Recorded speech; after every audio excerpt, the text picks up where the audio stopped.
Hey everyone, welcome to the Everyday Human Podcast. My name is Easton Taverna.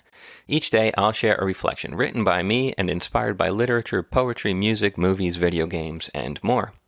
And after that, I'll share a prompt for you to write your own reflection. Together, we'll explore what it means to be human.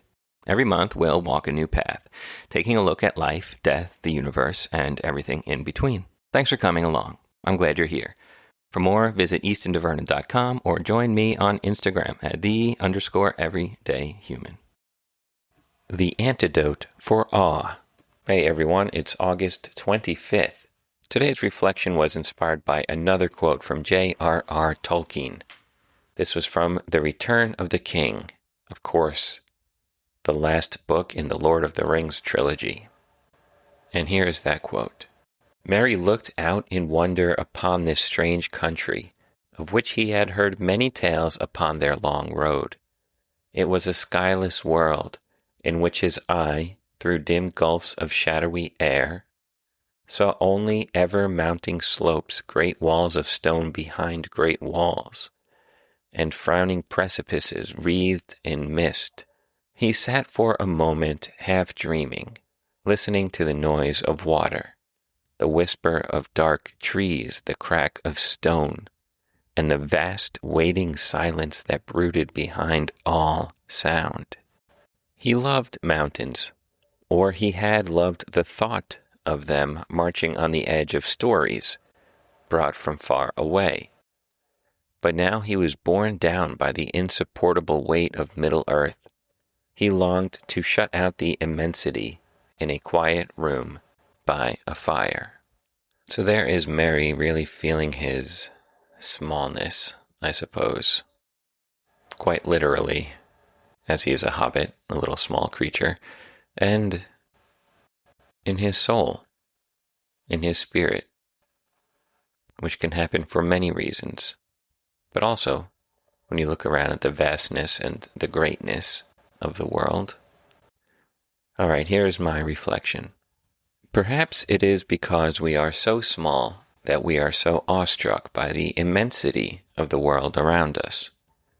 Because we are so limited in our sight that we look to the tops of mountains, trees, or the stars.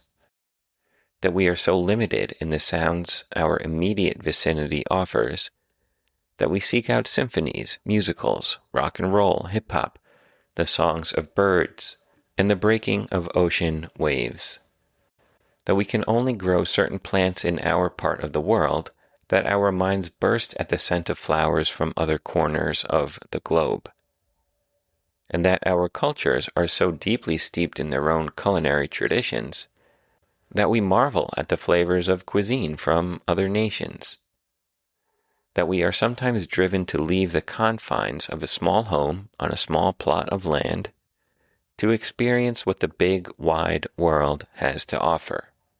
What we've read about in books, what we've seen in movies, what we've heard of in the stories of other travelers. And it is wonderful and sublime to lose yourself in all of this. But we are still small creatures of habit who thrive in a routine, however rigid or loose. Wonder and awe is perhaps one of the most beautiful emotions we are fortunate to have as humans. And the ability to experience it is one of our defining characteristics. But as with all emotions, we cannot exist in one for too long at the risk of losing ourselves in a sort of emotional singularity and becoming an automaton, driven solely by the fuel of love or fear or anxiety or happiness or sadness or anger, etc. So, lose yourself in the stars and the thought of how minuscule you are in the vastness of the universe. Lose yourself in the thought that you are but one soul among billions, trying to make it just as you are in a mischievous and mercurial world. Be shattered by the magnitude of the mountains and lose your mind contemplating the vastness and mystery of the sea. But don't forget to turn away when you've had enough. Don't forget to, when you need to, shut out the immensity in a quiet room by a fire. And there ends today's reflection. And of course, if you don't have a fireplace, a metaphorical fire, do what you need to recenter yourself. That's the idea. Awe is wonderful, but it can knock you down, can't it? But in a good way. And you get up feeling a little dizzy and you're like, whoa, I think I need a break from that. Okay, here is your reflection question. Have I lost myself in wonder and awe to the point of feeling too insignificant? Do I need to ground myself once in a while and remember that while I am small, my life is still mine and still matters? Okay, look out the window at a tree, jot some thoughts down in your journal or on your pile of napkins surrounding your desk while you think of that one. And that's it for today, August 25th. I'll be back tomorrow, August 26th, with another reflection. Have a good one and take care.